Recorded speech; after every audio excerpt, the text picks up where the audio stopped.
This is map drawing 28B, where we draw the top of Asia. Basic guideline is very simple. You simply go like this, make a big bump or like an anthill shape.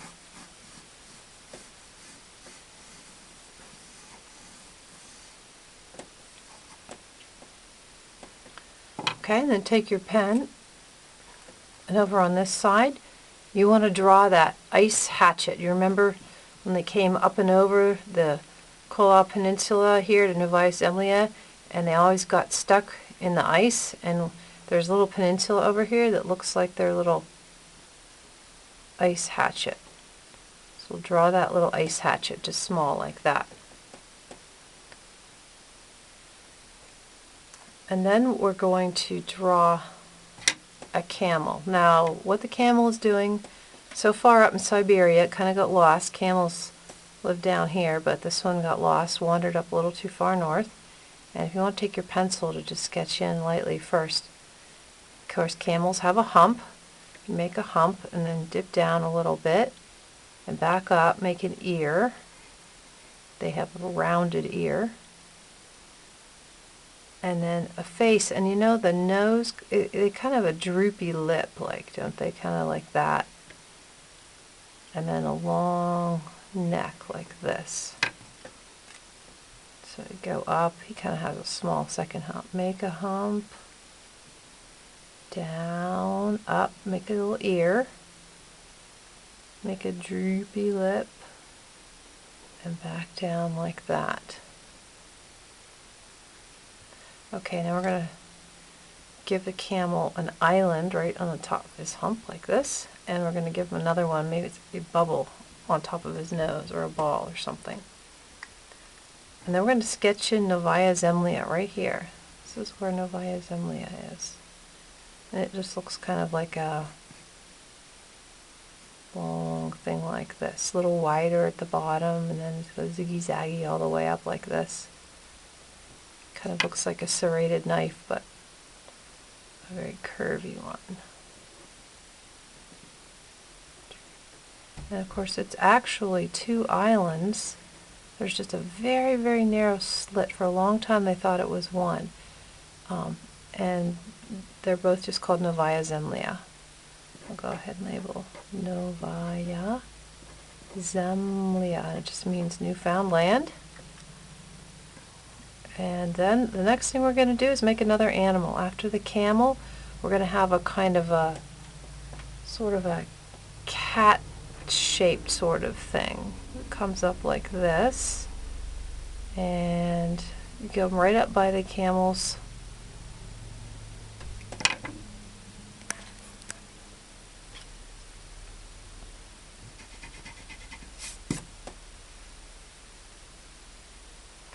Okay, the next thing we're going to do is make another animal, but first we're going to bring this line up and we're going to make a little crack that goes down here. You'll see this is where the rivers will flow from. So we're going to make a little, this is actually going to be sort of like the armpit of the animal. Come back out like this, come out here, and this is where there's going to be a hand, and there's going to be a little claw, and it's just going to be one, like a little pointer finger. It's going to kind of look like this, where it goes pointy, and then his little hand. You'll be able to see this better, and you should look at the cartoon pictures on the page that says Map Drawing 28B, the top of Asia. There's a cartoon picture that shows you all these little animals. You need to make sure you looked at that so you know what I'm talking about. Okay, there's his arm, and then he's going to have like a head with an open mouth, and I think it looks like he's maybe trying to catch some of these bubbles, like pop them or catch them, because he has bubbles over his head too. So go like this, go give him an armpit, go back like this, give him a long pointy finger, give him an open mouth and an ear. And he's got a little bubble right at the tip of his finger, and a bubble right on the tip of his nose, and a bubble like that. So I definitely think he's trying to pop or catch bubbles. The next animal in our lineup is a really large one, and that is a rhino. And he comes like this with an ear here, and then a long nose, and his like horn thing is going to be pretty much right at the top of your upside down V shape. And then his mouth is going to come back like that. So an ear, long nose, little horn thing, and back. So his eye would be like right here. He'd be looking like that way. And he's got not one bubble, he's got 1, 2, 3 bubbles over his head. I don't know if he's blowing bubbles from his horn, or maybe it's a thinking thought, like in a cartoon. Maybe he's going to be thinking something, I don't know. And then after the rhino, come back out here, and you can give him a little crumb. He's actually caught one. You come back out here, and it's not an animal, but there's a shape right here that's very unusual to be found so far north, and that is a delta region. Yes, I'm sure you're saying, what? A delta region in the frozen north of Siberia? I thought deltas were down in like India and the Congo. And believe it or not, this is going to be a delta region. Go ahead and put in these. I'm sure it's frozen a lot of the year, but this is a delta. And then there's one more little animal. An animal that's actually native to Siberia, and that is a hamster. I'm going to come down here so we can get a start on his tail. He's got a little pointy tail, and hamsters really do have stubby tails. And then you're going to give him 2 little ears, and then there's a little mouth. He's eating or talking or something, and then you give him a little paw, like that. So he's got a stubby tail, 2 ears, mouth, and a paw. And then all you have to do to finish it up is make kind of one dent inwards, like that. And here is where you're going to connect on to another drawing. This is the ear right here, the ear for that kind of mutant elephant, the laughing elephant that's looking at Alaska. This is the ear. So if you were going to keep going, then you'd be drawing down here, the mutant elephant down here. So we can get rid of our guideline. Erase the rhino's eye there. Now you can see without little mnemonics, like trying to remember animals, it would be very difficult to remember all the ins and outs of the top of Asia, but those little tricks, it's not too difficult. Oh, and of course the hamster, he has to have things over his head too, right? He's got 3 also. He's got 3 little bubbles or thought bubbles or something. Maybe he's thinking, wow, I'm so cold up here, or something like that. You can imagine what he's thinking. Okay, now it's time to put in some rivers. Everywhere there's a little place where it goes in here, a little sharp place where it comes in, that's where a river comes out. And of course the rivers are flowing this way, they're flowing out to the sea. We're going to be drawing them like this. There's one coming down here, and there's actually one right under the hamster's paw. It's actually another little teeny weeny little delta area there. Draw one under the hamster's paw, and there's one between the hamster's tail, like that. And of course the delta region has a big one, and it comes down and has a big tributary that goes like that, and goes like that, branches off. Another one that comes over here and branches off like that.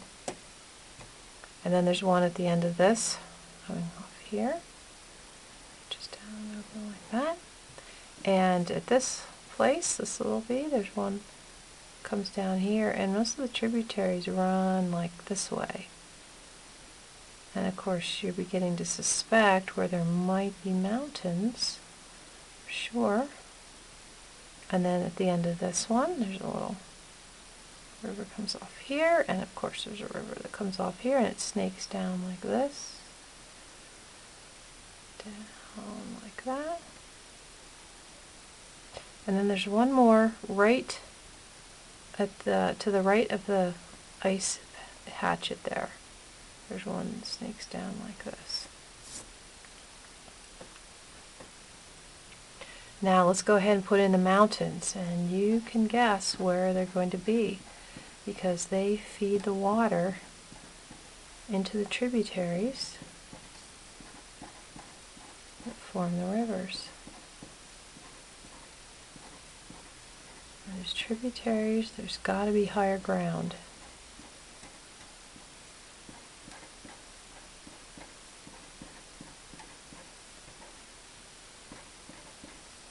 And I want you to pay special attention to one group of mountains right here under the camel's hump.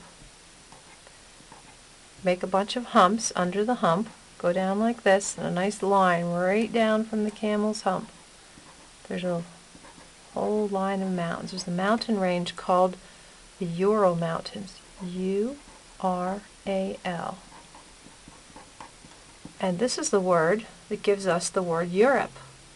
So the Ural Mountains are the dividing line between Europe and Asia. Technically, that's the dividing line. And this area over here is called Siberia. Siberia is very large and very cold. And Russia is the country that owns most of it. It's very cold, so they use it to, if they want to punish you, they send you to Siberia, and there's no escaping from Siberia because there's nowhere to run to. It's so cold.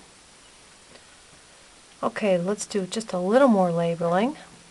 How about these islands here? These are the New Siberian Islands. That's easy enough. New Siberian Islands. And this is the East Siberian Sea.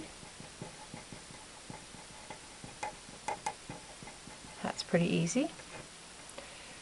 This sea has a little bit of odd name. This is called the Laptev, L-A-P-T-E-V, Laptev Sea. And these islands up here, I don't blame you if you're not going to remember this. It also ends in Zemlya, just like Novaya Zemlya, but this is called S-E-V-E-R-N-A-Y-A,